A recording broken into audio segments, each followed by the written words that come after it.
Qual é o filme mais impressionante da história? Maravilhas como Viagem à Lua, Star Trek e Star Wars nos mostraram a beleza lúdica do espaço, enquanto 2001, Uma Odisseia no Espaço, Ad Astra, Interestelar e Gravidade nos mostraram a sua beleza realista. Blade Runner, Akira e Metrópolis a beleza do nosso próprio futuro. Mas pra mim, nada nunca será tão impressionante quanto Tron.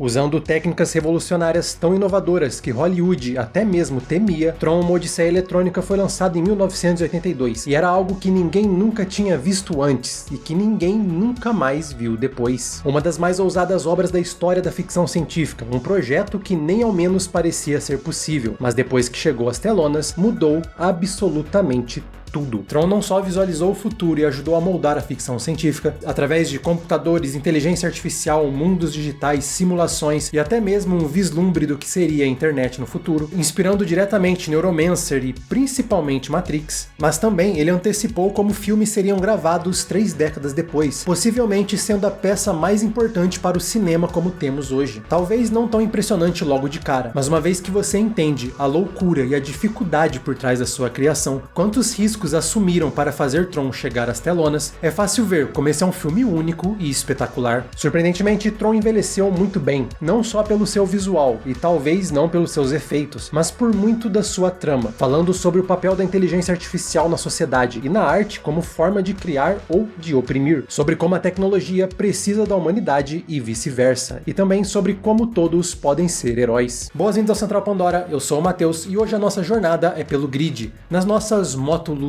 em uma odisseia que não só mudou o cinema, mas também a música, os jogos e os limites da ficção científica.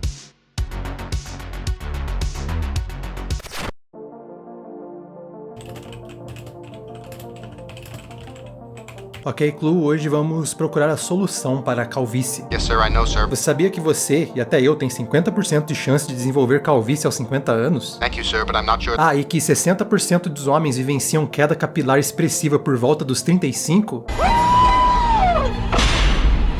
Não se desespere, você pode contar com a Manual. Já estamos no futuro e o cuidado pessoal do homem não deve ser mais tabu. Com a calvície afetando metade dos homens acima dos 50 anos, é importante cuidar da sua saúde capilar e da autoestima. Sem precisar sair de casa, sem marcar consultas e sem perder tempo, você pode começar o autocuidado capilar através de uma prescrição personalizada com base no seu perfil, feita por médicos especializados e com acompanhamento clínico durante todo o tratamento. Sem contar que você recebe todos os seus produtos no conforto da sua casa. A Manual vem se tornando referência no tratamento da queda capilar e é possível notar resultados já a partir do 4º mês de tratamento contínuo. Eu mesmo uso os produtos da Manual para ajudar a manter a saúde dos meus fios. Eu já venho usando por alguns meses e ela me ajudou a chegar no cabelo do Snake. E para ficar ainda melhor, com a promoção desse mês, a Hair Friday, você ganha 40% de desconto na sua primeira compra. E algo que todo homem precisa, uma necessaire incrível e bem prática. Não tá bom? Quer mais? Então também tem frete grátis. Não é apenas sobre cabelo, é sobre a sua autoestima, é sobre a saúde do homem. Se a calvície te preocupa, acesse o site que vamos deixar aqui embaixo e use o cupom CP40 para ganhar 40% de desconto na sua primeira compra. E também, é claro, essa maravilhosa necessaire. Mas aproveite, porque a Hair Friday acontece apenas em novembro.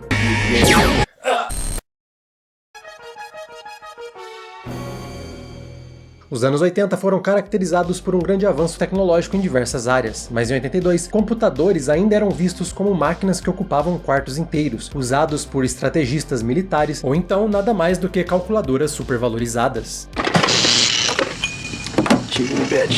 A ideia de um ataque hacker por internet não era nem ficção, mas em 1982, Tron não só tem um protagonista que é um hacker como conhecemos hoje, como também imaginou o potencial que jogos teriam no futuro, e foi a primeira vez que um mundo completamente digital foi visualizado. A primeira vez em que vimos com os nossos olhos o que seria o cyberespaço, capaz de antecipar tecnologias como o touchscreen e até mesmo uma versão relativamente realista da inteligência artificial. Quando os maiores autores da ficção científica científica ainda sonhavam em tentar explicar o que seria uma realidade virtual, Tron nos mostrou, com certa exatidão, como isso realmente seria. Mas provavelmente não é por causa desses elementos que você conhece Tron, certo? É por causa do seu visual e os seus efeitos que até hoje são únicos. E aí que entra uma parte que eu sempre fui fascinado em relação a Tron.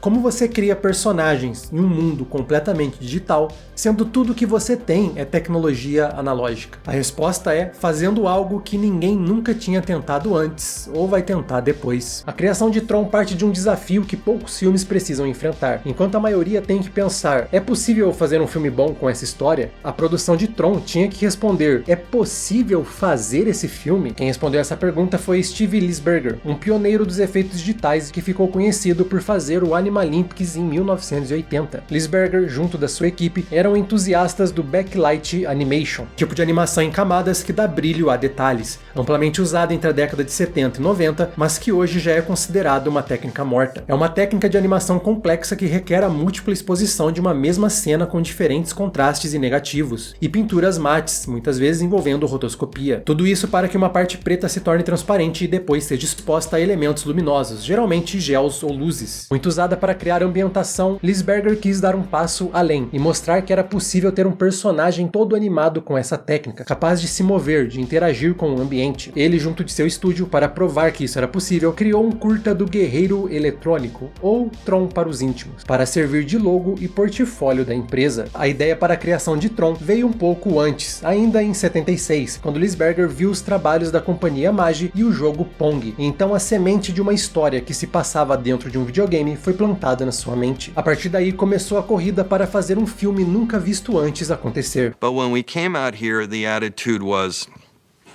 well, this is very exciting, but how is this possible?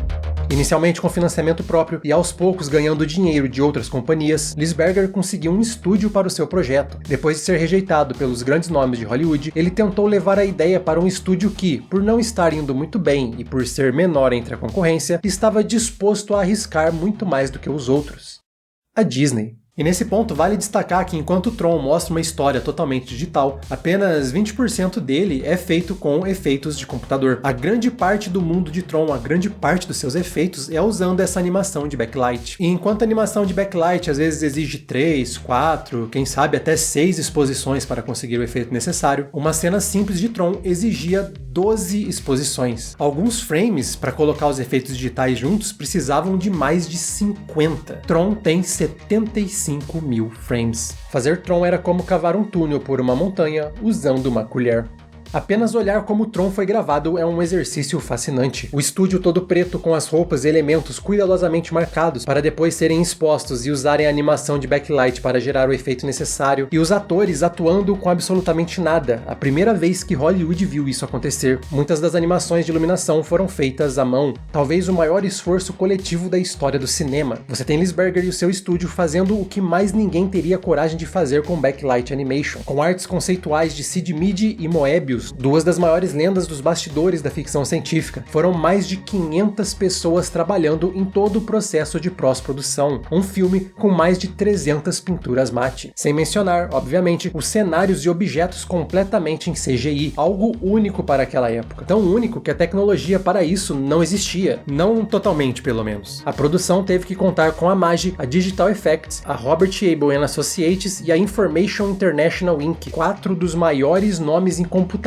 gráfica da época, usando não só o que eles tinham disponíveis com seus poderosos computadores de 2 MB de memória, mas também desenvolvendo várias técnicas e novas tecnologias para conseguir fazer Tron alcançar o seu estágio final. Computadores na época não faziam animações. Tudo que você conseguia eram desenhos digitais. Com isso, cada frame tinha que ser feito um por um no computador. Basicamente uma animação tradicional feita de forma digital. Cada segundo tem 24 frames, são 20 minutos de imagens digitais. Cenas como a da navegação pelo laser levaram 6 horas por frame. E o pior, depois que todos os frames estavam prontos, como você coloca ele em um filme se não há tecnologia para isso? O filme é analógico e você acabou de produzir uma imagem digital. A solução foi filmar a tela e depois juntar tudo isso que você acabou de fazer com aqueles 75 mil frames que precisam ser expostos 12 vezes para ter um resultado final assim.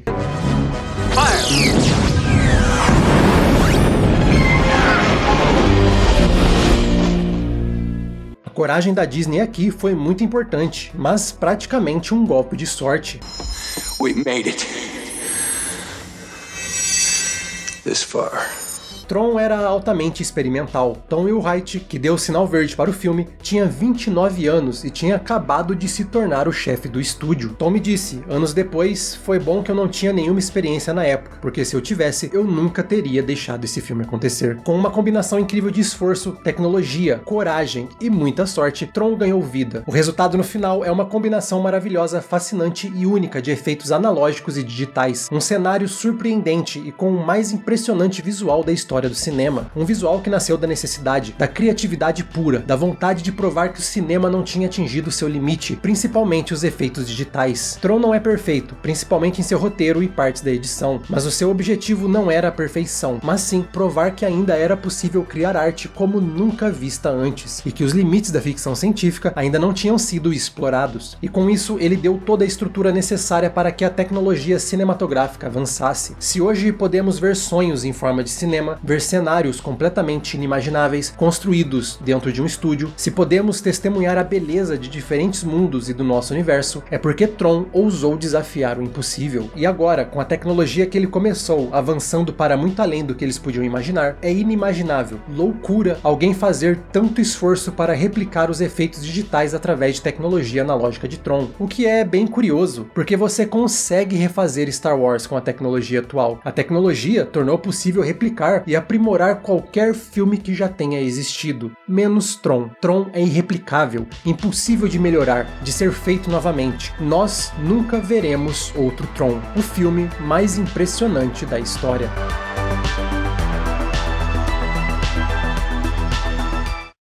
Por causa de toda a sua glória artística e o seu esforço herculano para conseguir fazer algo assim chegar ao cinema, muitas vezes a gente esquece da narrativa de Tron, que sim, tem os seus defeitos e não brilha tanto quanto a estética, mas é surpreendentemente visionário e talvez um dos únicos filmes daquela década a ter acertado como seria a inteligência artificial aqui em 2023. Em meio a HAL e Colossus, Tron foi a primeira grande história da ficção científica no cinema a dar um olhar muito mais humano para a inteligência artificial. O roteiro imagina programas como humanos, não apenas em forma, mas em sentimentos, motivações e até mesmo de um ponto de vista religioso. Users wrote us.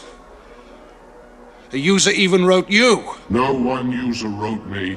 I'm worth millions of their man years. E honestamente, revendo esse filme hoje, como estão as discussões sobre tecnologias ligadas a inteligências artificiais, eu diria que talvez ele é o que envelheceu melhor dos seus contemporâneos sobre o tema. Programs will be thinking soon.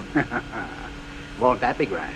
Computers and the programs will start thinking and the people will stop. Em Tron somos apresentados a um universo digital onde os programas sempre carregam parte de seu usuário. O que fazemos no mundo digital, os nossos eus aqui do YouTube e tudo o que criamos aqui na internet, refletem também a nossa verdadeira personalidade. E a tecnologia é um reflexo direto de quem a cria. Se a tecnologia é usada por pessoas boas, criadas por pessoas boas, ela reflete essa bondade. Se ela é usada por pessoas ruins, temos Sark. You're getting brutal, Sark.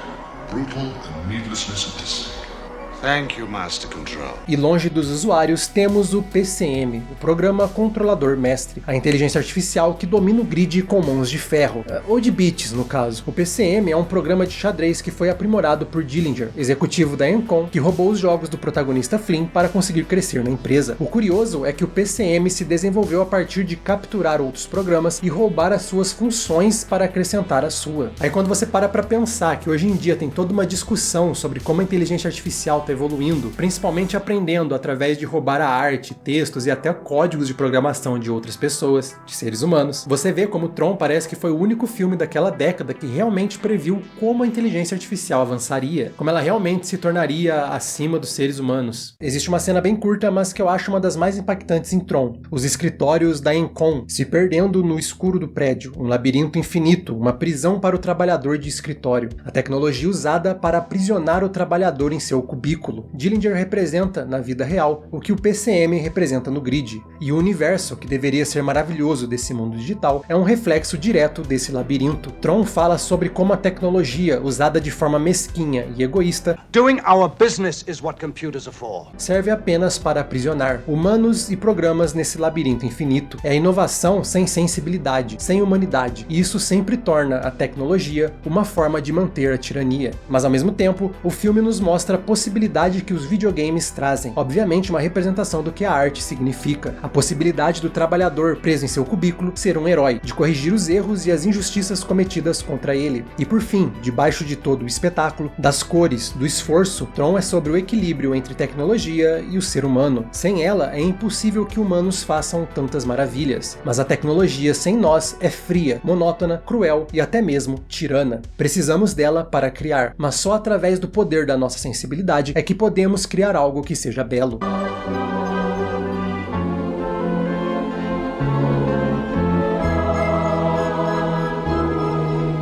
Eu realmente amo essa relação entre tecnologia e personagens humanos que Tron estabelece. Ele não só tem um visual único e incomparável, como também prova que ele tem alma e coração em toda a sua execução. E o interessante é isso, porque enquanto a maioria dos filmes previam que as inteligências artificiais iam atingir a singularidade, passando o ser humano como uma identidade separada, Tron nos lembra que a tecnologia e, consequentemente, a inteligência artificial sempre vai ser um reflexo da humanidade. Talvez nada mais do que um reflexo da humanidade. Então cabe a nós escolher o que ela vai refletir, a nossa bondade ou a nossa maldade. Estamos criando Trons ou Sarks? O que Tron criou, abertamente inspirado por Star Wars, ajudaria a moldar completamente o cinema a partir daquele momento. Talvez não imediatamente, mas com certeza nas décadas que seguiram seu lançamento. Anos depois, hoje em dia, o cinema deve muito a Tron e aqueles desenhos primitivos em CGI. A Pixar não teria existido sem Tron. Tron foi uma inspiração direta para que Matrix existisse, não só por causa da tecnologia, mas também a história, com ideias bem similares entre eles, bem similares mesmo. E foi Tron que levantou a bola para que o último guerreiro das estrelas desse o próximo passo no que o CGI era capaz de fazer, dando ainda mais força para a revolução nos efeitos digitais que transformou o cinema no que ele é hoje. William Gibson provavelmente também usou Tron para criar o seu mundo virtual Neuromancer. Até mesmo por aqui a gente pode ter esquecido de dar esse crédito, mas Tron também é um pilar muito importante para o cyberpunk. Mas não foi apenas o cinema que ele mudou. O filme foi a primeira vez em que vimos videogames sendo levados a sério, como arte, até mesmo para adultos. Ele antecipou em muito o conceito de um jogo multiplayer como conhecemos hoje, até com seus avatares que representam o nosso eu real. E isso ajudou com certeza a inspirar gerações de desenvolvedores. O seu jogo em arcade não foi só um mega sucesso, um dos maiores sucessos do ano, como é acreditado por ser um dos arcades que mudou a forma que desenvolvedores pensavam em arte através dos jogos, usando menos cores primárias e simples e tentando emular o neon do filme. Olhando hoje, pode não parecer grandes coisas, mas naquela época o jogo desenvolvido pela Midway ajudou as pessoas a verem que videogames talvez poderiam ser apreciados por um público mais adulto,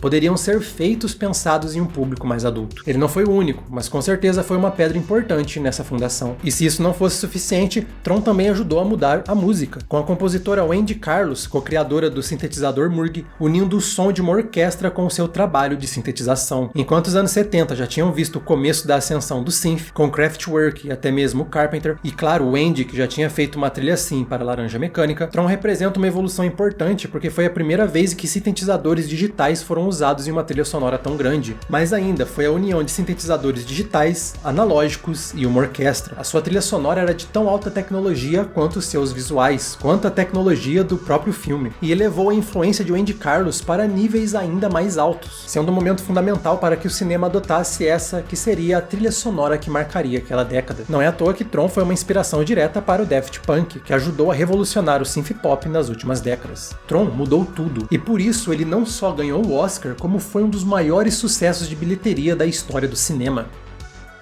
Se o mundo fosse justo, porque Tron foi um fracasso.